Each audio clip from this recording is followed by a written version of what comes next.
when he comes in glory by and by.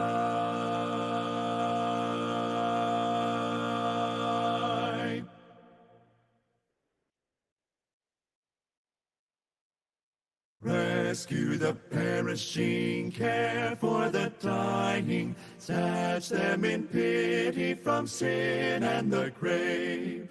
Weep o'er the erring one, lift up the fallen, tell them of Jesus the mighty to save.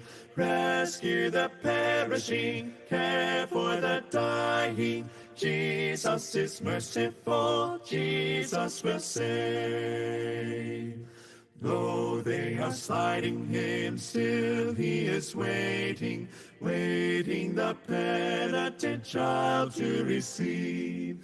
Plead with them earnestly, plead with them gently. He will forgive if they only believe. Rescue the perishing, care for the dying. Jesus is merciful, Jesus will save. Down in the human heart, crushed by the tempter, feelings lie buried that grace can restore. Touched by a loving heart, wakened by kindness, chords that were broken will vibrate once more. Rescue the perishing, care for the dying. Jesus is merciful, Jesus will save. Rescue the perishing, duty demands it. Strength for thy labor the Lord will provide. Back to the narrow way, patiently win them. Tell the poor wanderer a Savior has died. Rescue the perishing, care for the dying. Jesus is merciful, Jesus will save. Rescue the perishing, care for the dying. Jesus is merciful, Jesus will save.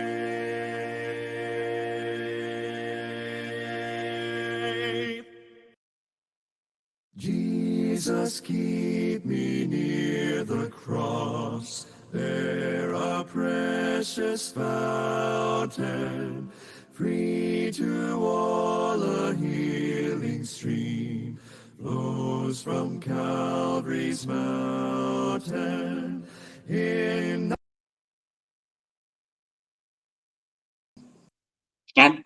Welcome po sa ating Hope Meeting. Mapagpalang gabi po sa inyong lahat. Bagamat meron pong parating na bagyo, tuloy po ang ating gawain. Hopefully po, nakapaghanda na po ang lahat sapagkat ang buong Calabarzon po ay apektado. At ang ilang probinsya po, katulad ng Batangas at Laguna ay signal number 1. Ganun pa man po, papuri at pasalamat sa ating Panginoon sa pag-iingat at paggabay niya sa atin sa buong maghapon. Patuloy tayong pinahihiram ng buhay at kalakasan. Ano po? Isang kagalakan po na tayo muli ay magkakasama upang umawit po at magpuri sa ating Panginoong Diyos. Mahamon po at mapagpala din po tayo sa testimony ng isa nating kapatid kung paano po niya naranasan ang habag at biyaya ng Panginoon at higit po sa lahat ang mapakinggan ang kapahayagan ng aral at mga katotohanan mula po sa Biblia, ang salita ng Diyos. Nagpapasalamat po tayo sa ating mga kapatid na walang sawang nagpapasa po ng link ng Hope Meeting sa inyong mga mahal sa buhay, kaibigan, katrabaho upang marami po ang maabot ng gawain ito. At lagi po namin binabanggit, bisitahin niyo po ang ating FB group, ang C4 Hope Meetings, kung naisip pong muling balikan at muling pakinggan ang ating mga natapos na gawain. At kung di pa po kayo kabilang sa ating group na ito ay mag-join lang po kayo. Paalala po, mamaya po pagkatapos ng mensahe ay mayroon po tayong breakout session. At ngayon naman po, tinatawagan ko ang ating Kelito para sa kanya pong pagbati. Mapagpalang gabi po sa bawat isa. Sa kagalakan po muli na tayo po ay magkakasama virtually. Welcome po sa ating Hope Meeting. Pagbati po mula sa C4 Missions Department.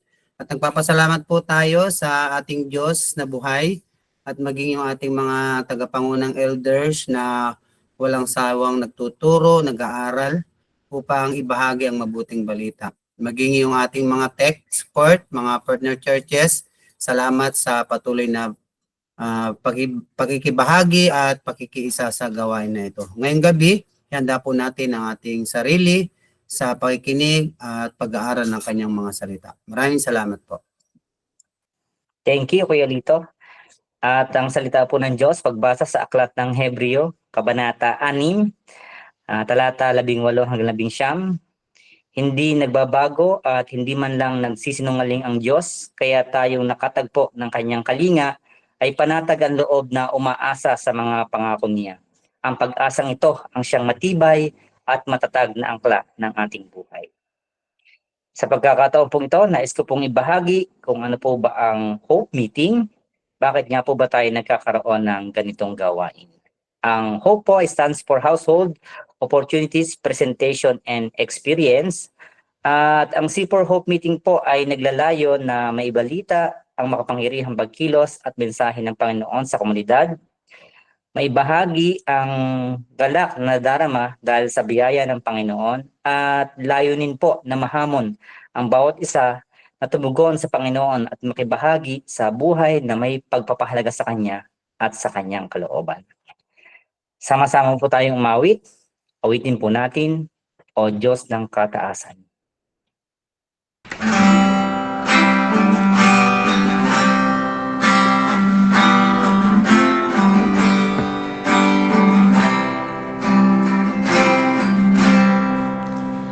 O Diyos ng kataasan, sakupin mong puso ko, aking panarian, lupigin paglaban ko.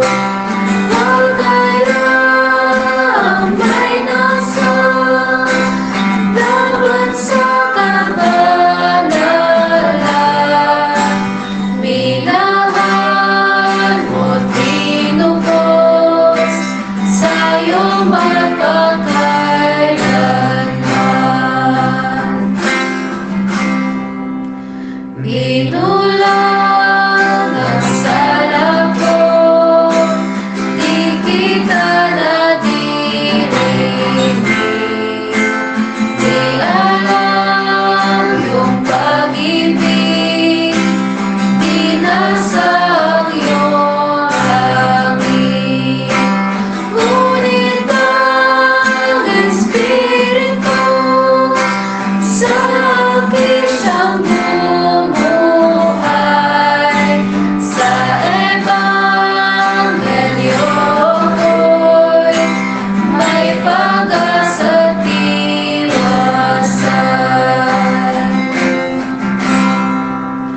Tulungang ipamuhay sa biyaya'y sumalalay. Ingatan ang puso ko sa kasamang narito. Dapat kang papurihan sa gawa ko't isipan. O Diyos ng kataasan, luwalhatiin iyong alam. Dapat kang papurihan sa gawa ko't isipan. O Diyos ng kataasan, luwalhatiin iyong alam. Amen. At ngayon po, pakinggan po natin ang patotoo ng isa sa LAMP Battalion, napaka-matured na bata ng C4. Walang iba po kundi si Lian Gonzales. At susunod po ito ng handog na awitin ni Ate Dayan Herosano. Magandang araw po sa inyo. Ako po si Lian Andrea E. Gonzales, kabilang sa Kristiyanong Komunidad ng C4. Kami po ay naniniwala at naninindigan sa katotohanang may Diyos na manlilikha at may karapatan sa ating buhay. Na siya ay Diyos na nagsasalita at nagpapakilala sa mga tao. At ang kanyang salita ay makapangyarihan. Ito ay katotohanan at nakapagliligtas. Una po sa lahat, ako po ay nagpupuri at nagpapasalamat sa Panginoon sa kabutihan at pagkilos niya po sa aking buhay sa kabila ng mga nararanasang challenges sa pag-aaral at kasabay ng iba pang mga kaabalahan sa school, gawaing bahay, at maging sa gawain po sa ating komunidad tulad ng Rohilang Batalyon at Pananambahan. Tunay na hindi po madali sa isang kabataang tulad ko na nag-aaral, lalo na po at napakahirap ng mga itinuturo sa aming paaralan at may tungkuling na nagpapa-assign gaya po ng mga pagsali sa contest. Pero sa kabila po noon, nagpapasalamat po ako sa Panginoon sa kalakasan at karunungan na patuloy niyang pinagkakaloob sa akin upang mapagtagumpayan ang bawat taon ng aking pag-aaral at makamit din po ang harangalan. Ngunit sabi nga po at lagi ring paalala ni Daddy na kahit ano pong talino natin, ngunit kung hiwalay naman po sa Lord, ay balewala po ang lahat na achievements. At dapat daw po, huwag mag-alala sa anumang bagay, bagkus ay patuloy na ipagkatiwala sa Lord ang lahat ng ating gagawin. Noong una po kasi, palagi akong nag-worry at naiyak, lalo na po kapag exam o napapasali sa contest. Kaya tuwing nauwi po ako galing school, napapasabi si Ninang at Mami na stress na naman daw po ako. Pero bakit daw po ako sumasali pa rin kahit samantala lagi naman po akong naiyak o nag-aalala? Kaya sa susunod daw po, wag na daw po akong sumali para walang stress. Pero kung gusto ko po talaga, ay palagian daw po ako mag-pray. At kung totoong pinagkakatiwala ko raw po kay Lord ang lahat, ay dapat daw po naroon din ang kapanatagan ko dahil hindi raw po ibibigay ni Lord sa akin kung may pag-alala pa rin po ako sa puso't isip. Dahil ang nais nga raw po ng Lord ay buo ang tiwala at pananampalataya sa Kanya. Tsaka tanggapin ko raw po kung ano ang pagkakaloob ng Lord sa akin. Kaya simula po noon, lahat ng aking gagawin bago pumasok at pagkagising ay nagpe-pray po muna ako o ako po mag-isa at ipinagkakatiwala sa Lord ang buong maghapon. Another challenge din po sa akin kung paano hahatiin ang buong oras ko sa maghapon. Nahihirapan po akong pagsabayin ang pag-aaral, pagka-uwi at ang paggawa ng gawaing bahay. Lalo na po kapag wala si Mami dahil may mga time po na ang hirap ng mga assignments at kasabay nito ay may mga paalala kung nagawa na po ang aking obligasyon sa bahay at kung nakapagbasa na po ba ng Bible. Pero salamat po sa Panginoon dahil may mga magulang po ako na laging nag-e-encourage sa akin na makakaya ko po lahat iyon sa tulong po ng ating Panginoon. Mag-pray lang daw po ako at laging hatiin ang oras sa mga mahahalagang gawain. Kaya ngayon po ay natuto na po akong hatiin ng oras sa buong maghapon sa pag-aaral, pananalangin, pagbabasa ng Bible, at sa mga gawaing bahay.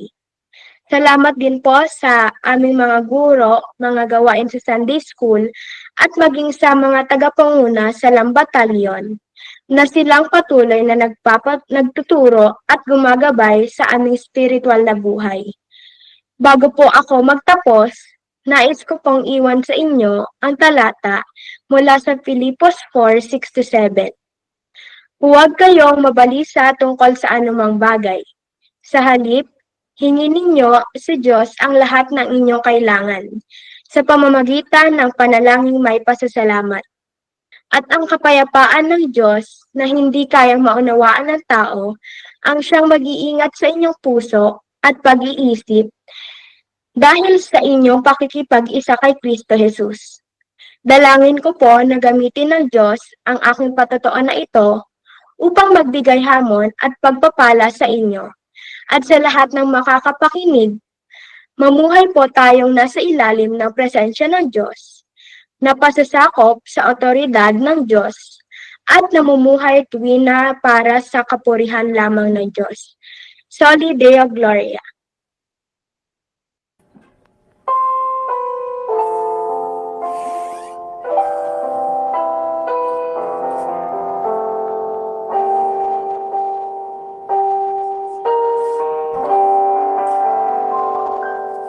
All I once held dear, built my life upon. All this world reveres and wars to own. All I once thought gain, I have counted loss, spent and worthless now, compared to this. Knowing you, Jesus, knowing you, there is no greater thing. You're my all, you're the best. You're my joy, my righteousness, and I love you, Lord.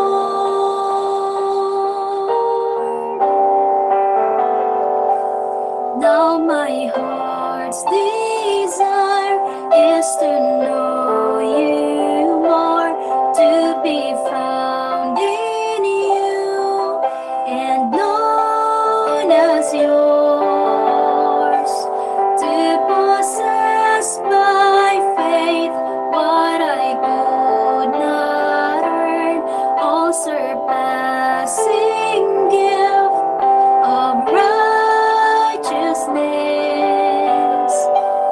Knowing you, Jesus, knowing you, there is no greater thing. You're my all, you're the best. You're my joy, my righteousness, and I love you, Lord.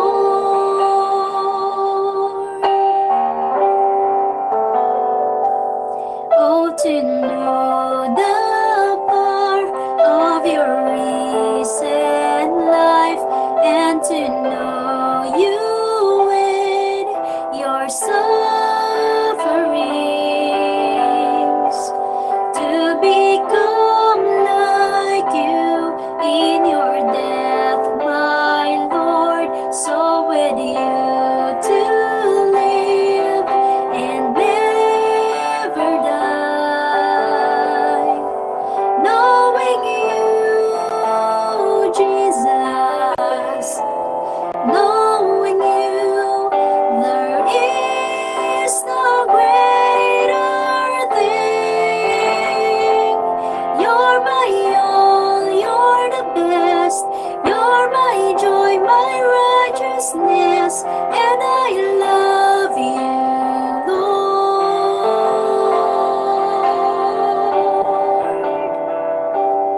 And I love you, Lord.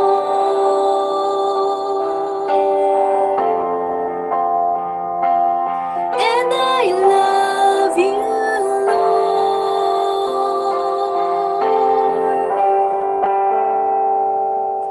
Knowing you, Jesus, knowing you, there is no greater thing. You're my all, you're the best. You're my joy, my righteousness, and I love you, Lord.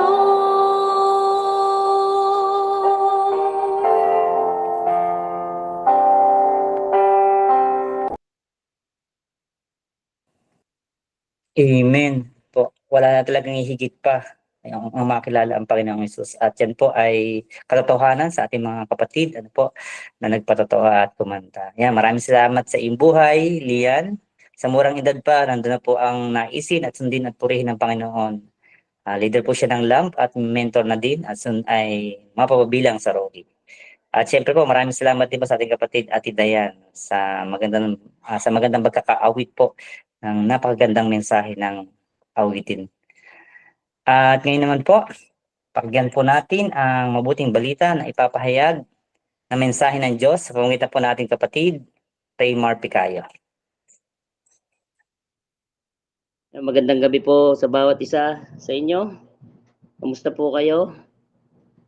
Sana po ay nasa mabuti kayong kalalagayan. Isa pong kagalakan na muli ay makapagbahagi ng salita ng Diyos sa gabing ito. Salamat nga po sa nagpatotoo kay Lian. Maraming salamat, Lian, sa iyong patotoo. Tunay na walang silbi ang karunungan kung ito'y hiwalay sa Diyos. Tama ang iyong daddy. At napakahalaga na sa lahat ng bagay, sa lahat ng ating ginagawa, ito'y ating ipinagkakatiwala sa Diyos.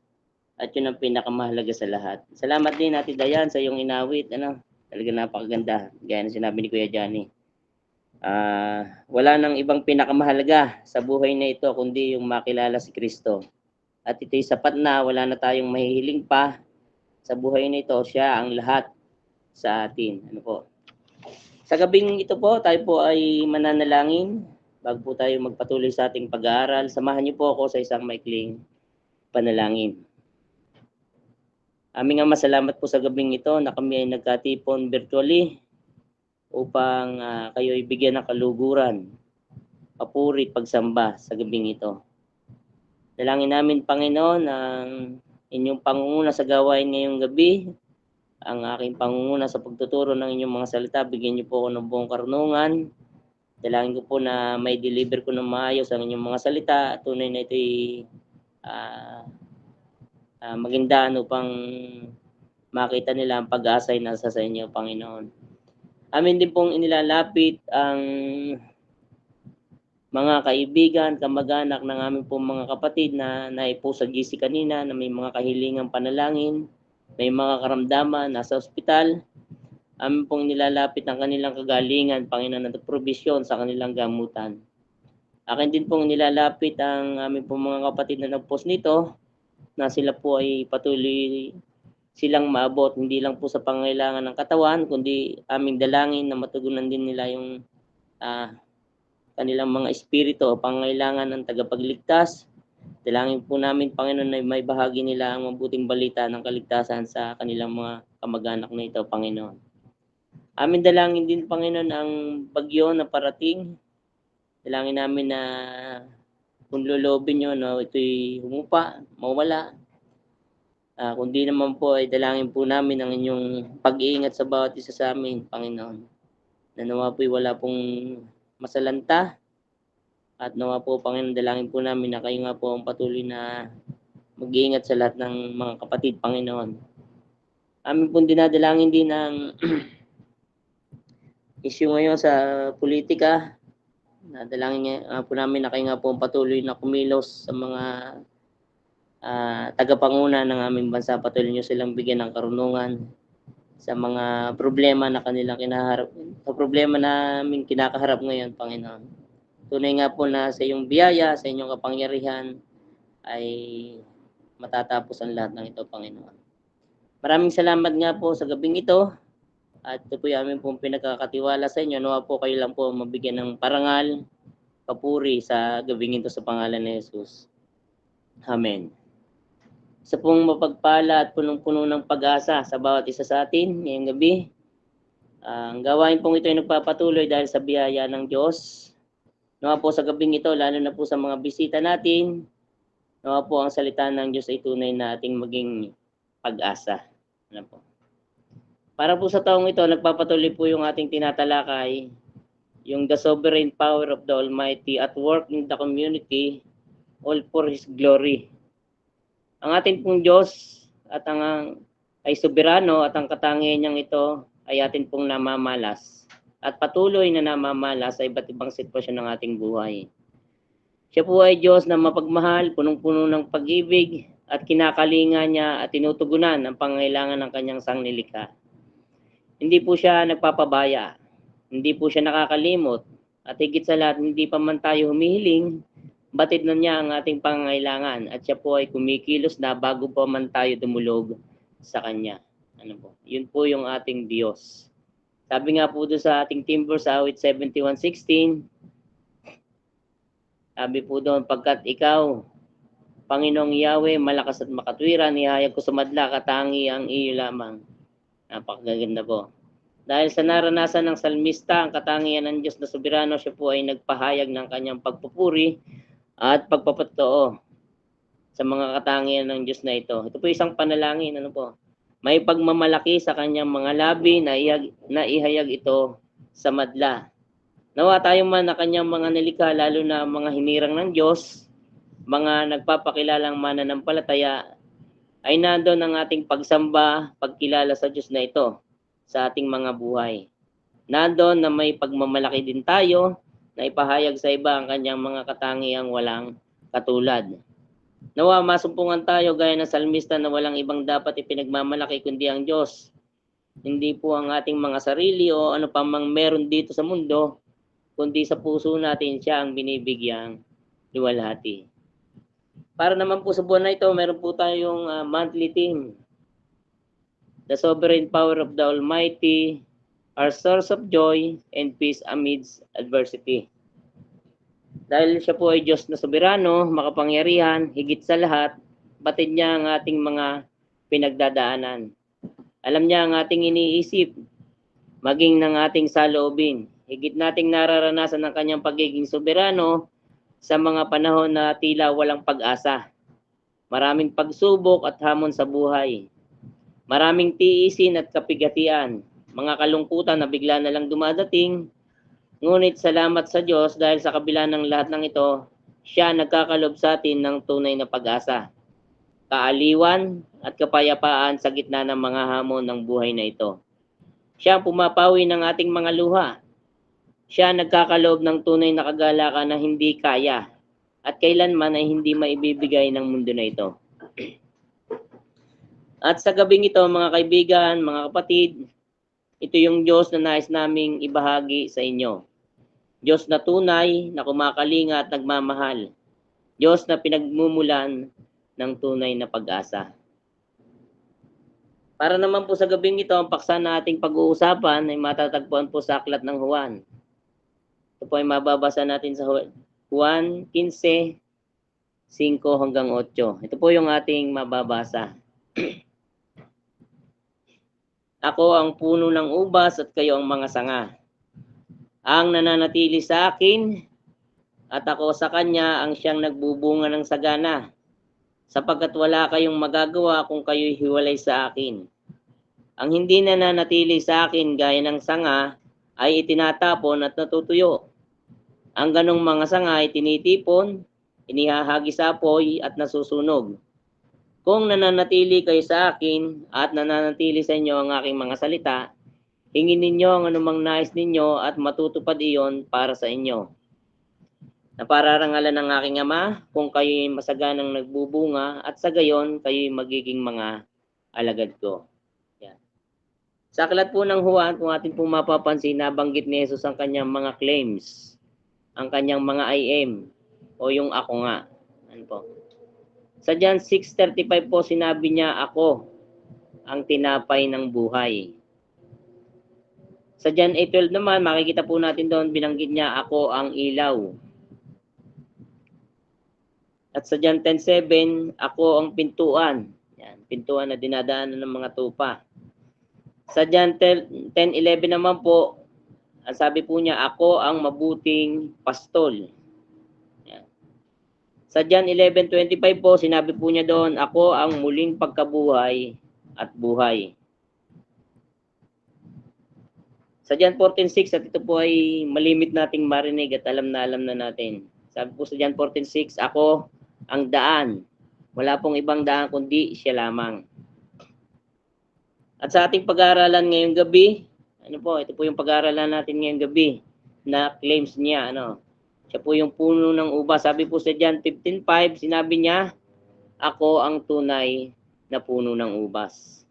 Ginamit niya po yung mga metaphor na ito upang paghalin tulad na tinatawag upang mas maidi niya ang mensahe na nais niyang iparating sa kanyang tagapakinig. Ang bahaging ito ng Aklat ng Juan, ito pong binasa natin ngayon, ay tumatalakay sa kanyang pribadong ministeryo sa kanyang mga alagad. Inihanda niya ang kanyang mga alagad sa kanyang nalalapit pong kamatayan. Mula po sa chapter 2 hanggang chapter 12 ng aklat na ito, makikita natin ang kanyang pampublikong ministeryo kung saan siya ay gumawa ng mga himala, nagpagaling ng may sakit, bumuhay ng patay, at nangaral sa mga tao. Ito po ay isang bagay na nagpapakilala sa kanya sa kung sino siya at patotoo bilang Mesyas na dumating. Ngunit sa kabila ng lahat ng ito, siya po ay inusig, kabi-kabila ang pagtatangkang dakpin siya, siluin at patayin. Para sa mga Hudyo, siya ay tinik o kontra sa kanilang pananampalataya. Sila ay bulag sa katotohanan kung kaya nandun ang kanilang masiding naisin na i-eliminate si Jesus. At yun nga po yung kanilang ginawa, ay pinapako nila si Jesus. Ngunit bago maganap ang nakatakda, mula sa chapter 13 po hanggang chapter 17, bago siya dakpin at ipako sa krus, inihanda po ni Jesus ang kanyang mga alagad. Kung saan ginawa nga niya ang kanyang pribadong ministeryo sa mga ito, o pribadong pagtuturo sa mga ito, at ito po ay kadalasang ginaganap o yung tinatawag nila na ang pag-uusap sa silid sa itaas o yung upper room na tinatawag. Doon po sila nagtitipon. Malinaw na inihanda ni Jesus ang kanyang mga alagad upang makapagministeryo ng epektibo kapag wala na siya. Ang mensahe ay para sa kanila at sa lahat ng mananalig pa kay Jesus. Sa pamamagitan ng halimbawa at salita, maingat na tinagubilinan ni Jesus ang kanyang mga alagad tungkol sa pagiging lingkod, at bahagi ng kanyang itinuro sa kanila ay ang kahalagahan ng pananatili sa kanya, na siya ay tunay na puno ng ubas, at ang bahaging ito ang pag-aaralan po natin ngayong gabi. Para po sa gabing ito, pinamamagatan ko yung topic natin na tunay na kaugnayan kay Kristo, pag-asa ng tunay na Kristiyano. Ayan po. Excuse. Si Jesus po ang tunay na puno ng ubas. Ngayon po ating pong titingnan ang kahalagahan ng kaugnayan kay Kristo. Si Jesus bilang ating puno, siya po ang nagbibigay una, buhay. Yan. Dapat nating maunawaan bilang mga sanga na si Jesus lang ang tunay nating puno. Na kung saan siya po yung nagbibigay sa atin ng tunay na buhay. Kung wala po siya, wala tayong kaugnayan sa kanya, tayo po yung mga patay at walang pag-asa. Nung tayo'y wala pa kay Kristo, tayo'y pawang mga sangang patay. Walang kabuhay-buhay. Ngunit nung tayo po ay nagkaroon ng tunay na kaugnayan sa kanya, noong tayo po ay inihugpong sa puno, saka pa lang tayo nagkaroon ng bagong buhay. Dating patay, makasalanan at hiwalay sa Diyos, ngunit ngayon may buhay dahil kay Kristo. Tanong po sa gabing ito, nakita ba talaga natin ang ating dating kalalagayang patay, hiwalay at walang pag-asa? O nananatili tayong bulag hanggang ngayon at nananatili tayo sa ating abang kalalagayang patay at hiwalay sa Diyos? Kailan po natin makikita na ang tunay na buhay ay na kay Kristo? Kailan natin makikita na ang tanging pag-asa sa buhay na ito ay ang kaugnayan lamang sa Kanya? Noong tayo po'y nakipag-isa kay Kristo, kagaya ng mga alagad na kausap niya rito, si Kristo na ang ating buhay. Hindi na tayo nabubuhay para sa ating sarili, kundi si Kristo na. Siya ang nagmamay-ari at hari ng ating buhay. Siya ang nagbibigay ng buhay at tayo'y may bagong buhay upang bigyang kaluguran at luwalhati ang Diyos sa pamamagitan ni Kristo na ating puno. Mga kapatid, mga kaibigan, patay po ang mga taong hiwalay kay Kristo. Bagamat buhay kayo pisikal, ngunit patay ang inyong mga kaluluwa dahil ito sa ating kasalanan. Ito ang dahilan kung bakit ang tao ay napahiwalay sa Diyos. para tayong mga sangang nakahiwalay sa puno, patay at natutuyo. At ito po yung katatayuan ng wala kay Kristo. Tiyak na mapapahamak at ang implikasyon po nito ay pangwalang hanggang pagkawalay sa Diyos at kaparusahang pangwalang hanggan. Sabi po doon sa ating binasa sa verse 6, ang hindi nananatili sa akin gaya ng sanga ay tinatapon at natutuyo. Ang ganong mga sanga ay tinitipon, inihahagi sa apoy at nasusunog. Yan, maliwanag po yung talata. May kaparusahan pong naghihintay sa mga taong nagbabaliwala sa puno, mga taong hiwalay sa Kanya, walang iba kundi sa ating Panginoong Jesucristo. Atin po tingnan yung pangalawa, bilang puno, siya din po yung nagbibigay ng tibay at paglago. Ang tunay na kaugnayan sa puno bilang mga sanga ay pagpapakita ng isang malapit na relasyon sa Kanya. Isang relasyong tumitibay, lumalago sa paglipas ng panahon. Nararanasan ba natin na dahil kay Kristo bilang ating puno, tayo po'y tumitibay at lumalago sa paglipas ng panahon? Bilang Kanyang mga sanga, nagmamature po ba tayo? Ang isang sanga na nakakabit sa puno, hindi lang po siya buhay o may buhay, kundi siya'y tumitibay at patuloy na lumalago. Dahil nakukuha niya ang mga sustansya at mineral na kailangan niya para makapagpatuloy. Ganon din tayong mga sanga. Hindi tayo nakaugpong lang para mabuhay, kundi upang lumago at tumibay. Sapat ang Kanyang biyaya sa atin at kailanman hindi siya nagkulang kung paano tayo lalago. Nandyan ang Kanyang salita, ang Biblia, upang ang isang taong nakaugnay kay Kristo, sa Kanya, kay Kristo, ay patuloy na lumago sa pagkakilala at relasyon sa Kanya. Ito ang nagpapatibay sa isang mananampalataya, mga sanga na nakaugnay sa Kanya, upang tumibay at maging matatag lalo na sa mga bagyo ng buhay. Dahil sa pangako at tiyak na mapapanghawakang salita ng Diyos, ang mga sanga ay tumitibay at lumalago. Kahit anumang unos o matinding bagyo ang dumating, ito'y mananatiling matatag dahil hawak sila ng puno. Kaya kung ang Kanyang mga salita ay hindi natin pahahalagahan sa ating mga buhay, matutulad po tayo sa mga sangang hiwalay sa Kanya. Hindi maglalaon, ikay itatapon, matutuyo, titipunin at pagdakay susunugin. Ang tunay na nakaugnay sa puno ay may malapit na relasyon sa Kanya. Biyaya ng Panginoon ang malayang pakikipag-ugnayan sa Kanya sa pamamagitan ng pananalangin. Mahalaga ang pananalangin sa buhay ng isang mananampalataya, gaya ng Kanyang mga salita. Mahalaga ito upang tayo ay tumibay at lumago. Pagpapakita din ito ng tunay na kaugnayan natin sa Kanya. Kung ang isang tao, isang nagpapakilalang mananampalataya ay walang pagpapahalaga sa bagay na ito, sa pananalangin o pakikipag-usap sa Kanya, pagpapakita lamang iyon na hindi siya nakaugpong sa puno o wala talaga siyang tunay na kaugnayan sa Kanya. At ang implikasyon din nito, siya'y matutuyo at susunugin din. Tanong mga kapatid at mga kaibigan namin na narito ngayon, gaya din ng tema natin kahapon sa ating Day of Prayer and Fasting. Saan tayo kumukuha ng tibay sa buhay na ito? Lalo na kapag dumadating ang matitinding pagsubok at dagok sa buhay. Ano po yung ating nagiging tugon? Mayroon ba tayong maaasahan sa mundong ito?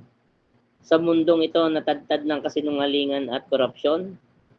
Meron ba talaga tayong tibay na aasahan sa mundong ito na ating ginagalawan? Na kung saan ang lahat ng bagay ay lilipas, nawawala at nabubulok. Siguro sasabihin ng iba, marami akong pera at ari-arian. Kaya hindi ako mangangamba sa buhay na ito. Minsan ito yung nagiging pag-asa ng marami. Nandito yung kanilang lakas at pag-asa. Ngunit batid natin na hindi ito mapanghahawakan. Kapag dumating ang kamatayan, anong magagawa ng mga ito? Kapag dumating ang kamatayan, may babalik ba ang buhay mo ng mga ipinagmamalaki mo? O kung ang sakuna at unos ay dumating at masira lahat ng iyong pinagmamalaki, masasabi mo pa kayang ang mga bagay ngang ito ang iyong pag-asa? Ngunit ibang-iba ang taong may kaugnayan kay Kristo. Anumang pagsubok o hirap ang dumating, ay may kapayapaang angkin. Dahil sa puso niya naroon si Kristo. Si Kristo na ating puno ang siyang tunay na magpapatibay sa atin at magpapalago sa kahit anumang sitwasyon o panahon. Yan. Pangatlo naman po, bilang puno, siya din po ang nagbibigay sa atin ng bunga. Yan. Ang sangang tunay na nakaugnay sa kanya, hindi lang po siya may bagong buhay, hindi lang siya tumitibay at lumalago, siya po'y namumunga. Ang pamumunga ng sanga ay biyaya mula sa Diyos. Ito'y nasa kanyang pangangalaga at kaugnayan sa puno kay Kristo. Dahil sa kanya, nagkakaroon tayo ng bunga. Hindi ito sa ating pagsusumikap o sa ating kapamaraanan, kundi ito pa rin ay nasa kanyang habag, biyaya at pagkilos sa atin. Kaya bilang mga sanga, wala tayong may pagmamalaki sa kanya. Mula sa puno, dumadaloy ang sustansya sa mga sanga at dahil dito tayo nagkakaroon ng bunga. Ang paggawa ng mabuti at pagsunod sa kanyang kalooban ay pagpapakita o kapahayagan ng bunga. Again, bunga na hindi mula sa ating lakas o kapamaraanan, kundi sa kanyang kilos at biyaya lamang. Kaya ang papuri at pagluwalhati ay hindi para sa atin, kundi para sa Diyos na ating tagapag-alaga at kay Kristong ating puno. Mga kapatid, anong bunga ba ang tinutukoy dito? Marami ang nangangaral ngayon ay ibang bunga ang kanilang tinutukoy. At ito din ang kanilang ipinaggangalandakan sa kanilang mga pulpito. Pagpapatunay na sila daw ay kay Kristo at sila daw ang totoong mga anak ng Diyos. O pwede din nating sabihin ngayon, base sa ating pinag-aaralan, sila yung parang tunay na mga sanga. Atin pong suriin ang bagay na ito. Tinutukoy ko po ay yung lumalaganap na prosperity preaching na nagtuturo na ang tunay na kay Kristo daw ay pinagpapala sa mga material na bagay. Yun yung bunga ng kaugnayan nila kay Kristo. Isang nakakalungkot na katotohanan lalo na sa mga pangangaral nila. Kapag ikaw ay hindi nakakaahon sa hirap, hindi ka tunay na anak ng Diyos at kung ano-ano pa. Sa aklat po ng Galacia, binanggit doon ang tunay na bunga. Kung tayo tunay na nakaugnay sa puno kay Kristo, gaya ng halimbawa ng bunga ay pag-ibig, kagalakan, kapayapaan at marami pang iba, na tunay na bungang hatid ng kaugnayan natin kay Kristo. Mga bunga na hindi sa sarili nating lakas, kundi ito'y dumadaloy lamang mula sa puno at nagmamanifest sa atin at nagiging bunga. Mga bunga na nagpapahayag ng tunay nating kaugnayan sa Kanya. Ang mga bunga ito ay hindi mapepeke. Ito'y kusang lalabas sa atin dahil sa magandang ugnayan natin sa puno. Maraming mga taong umaasa sa kanilang pagiging mabuti.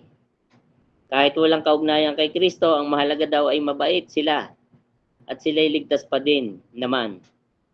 Dahil sa kabutihan nilang ito, ngunit anong sabi sa aklat ng Isaiah 64:6? Ang inyong mabubuting gawa ay maruruming basahan at maliwanag din sa talata na ating pinag-aaralan ngayon. Ay ang sino mang walang kaugnayan kay Kristo ay natutuyo at susunugin pa rin. Kahit pa ang tingin mo sa sarili mo ay mabuti kang tao, wala pa din itong saysay. At ikaw ay mapapahama kung wala kang tunay na kaugnayan kay Kristo. Yun po ang totoo. Para naman po sa pangalawang bahagi, matapos po nating makita ang kahalagahan ng kaugnayan natin sa puno, ano naman yung dapat nating gawin bilang mga sanga. Tayo po bilang mga sanga, una po dapat tayong manatili sa Kanya upang makapamunga. Ang sangang hiwalay sa puno, kailanman ay hindi magbubunga ng Kanya, sapagkat sa puno nagmumula ang sustansyang kailangan ng sanga upang magkaroon siya ng kakayahang makapamunga. Gayun din naman, ang pananatili sa Kanya ay pagpapakita ng tunay na kaugnayan sa Kanya. Hindi tayo makakapamunga kung tayo hiwalay sa Kanya. Ang tanong,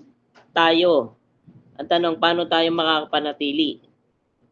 Paano tayo magkakaroon ng malalim na kaugnayan sa puno? Yun po yung tanong. Meron pong tatlong regalo ang Diyos sa isang mananampalataya upang makapanatili at makapamunga. Una po yung kanyang presensya. Kung ang presensya ng Diyos ay ating tunay na pinapahalagahan, mararanasan natin ang kanyang pagsama. Mula nung tayo nakipag-isa sa Kanya, lagi na natin siyang kasama sa pamamagitan ng banal na Espiritu na nananahan sa atin. Ang presensya ng Diyos ay hindi lang nasa isang lugar o isang pagkakataon gaya ng simbahan, kundi siya ay lagi nating kasama sa lahat ng dako o anuman ang ating ginagawa.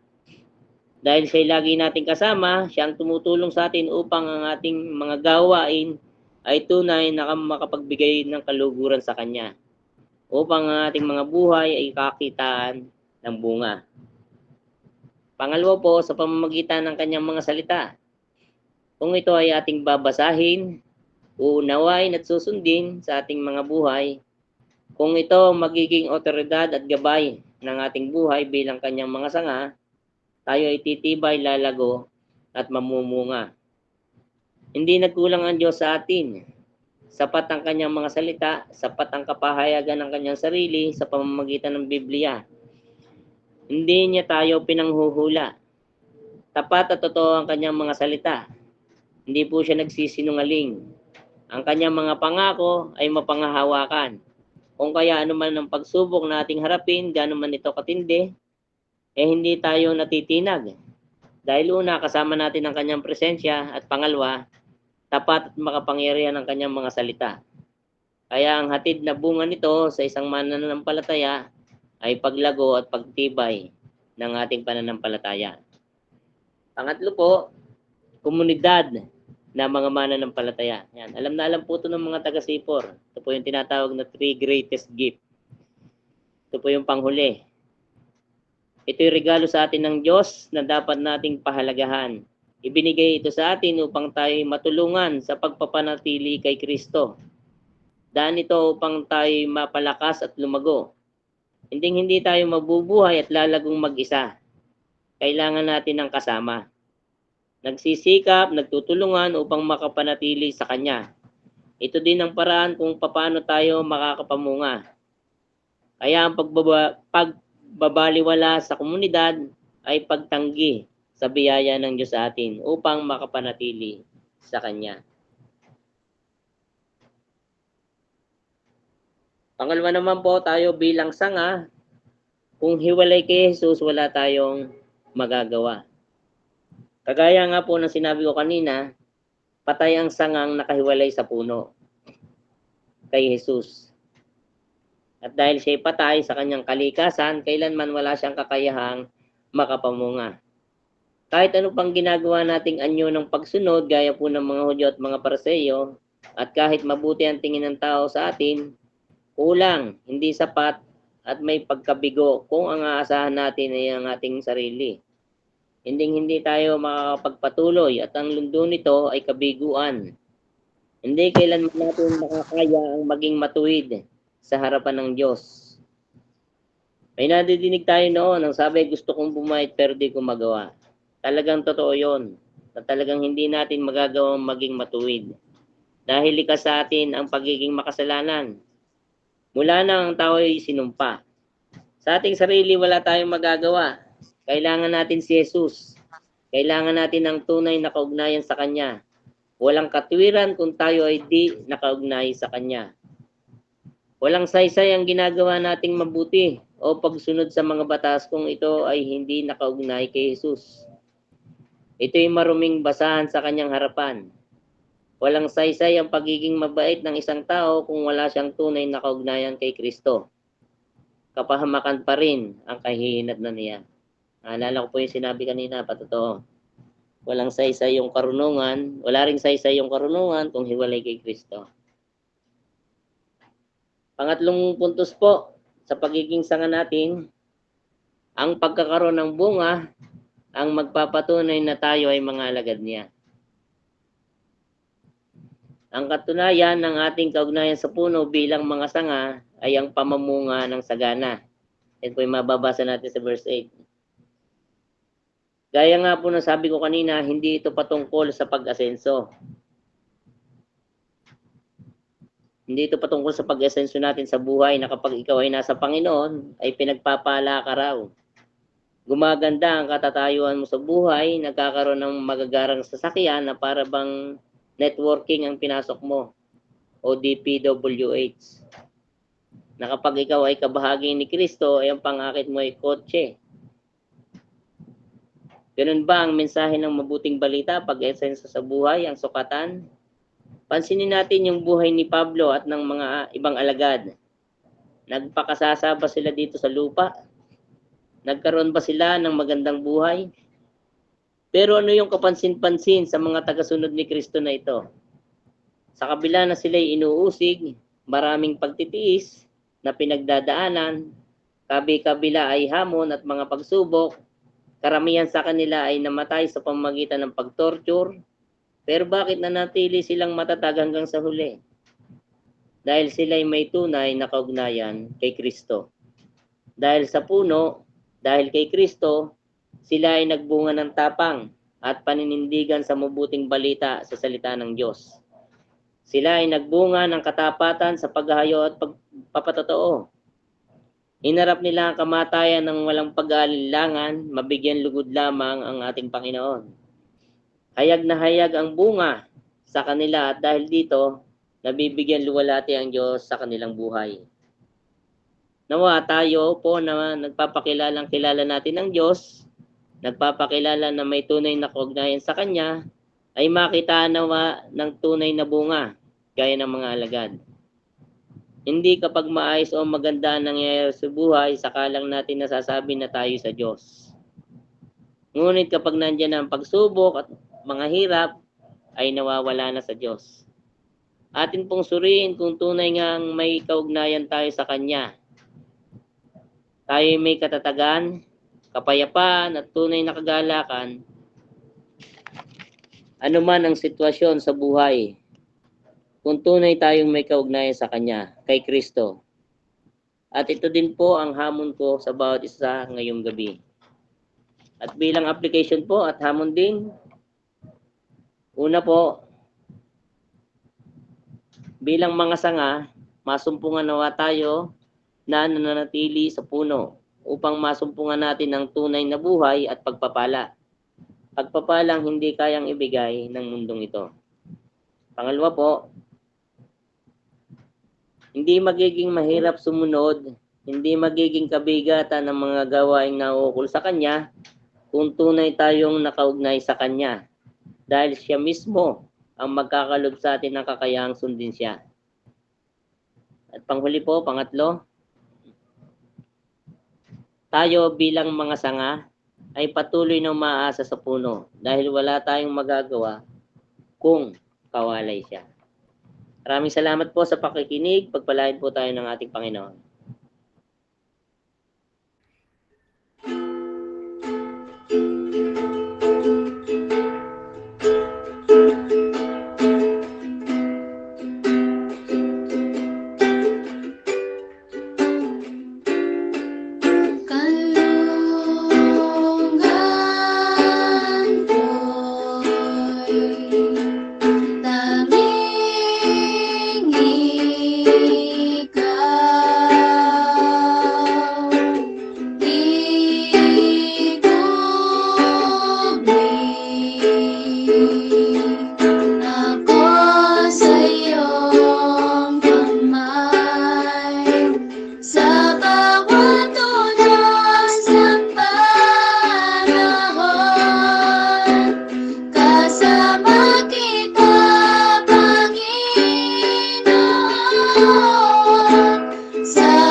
Nalangin po tayo.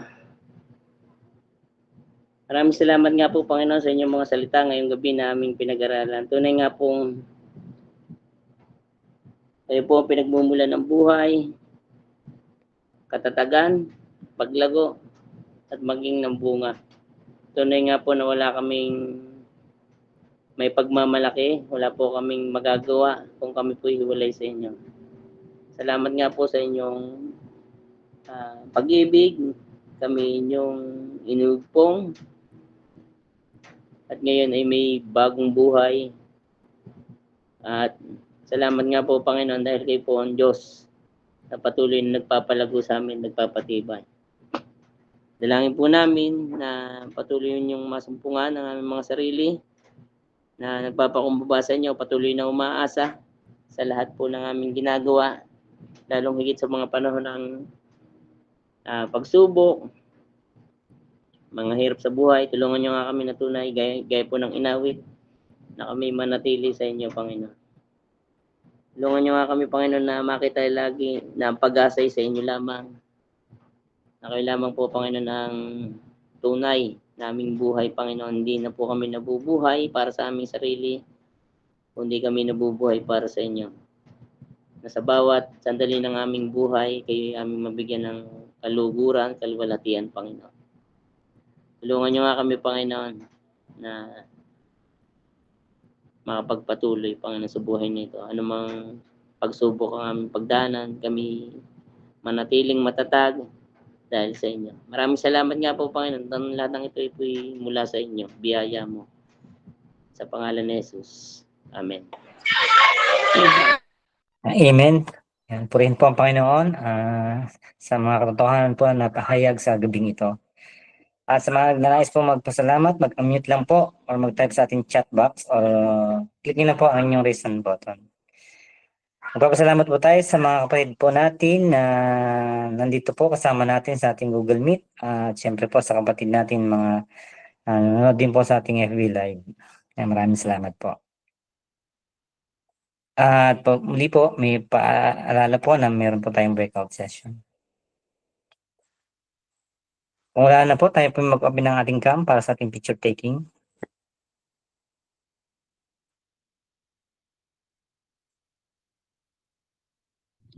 Okay po, bibilang ako ng 3. 1, 2, 3. Isa pa po. 1, 2, 3.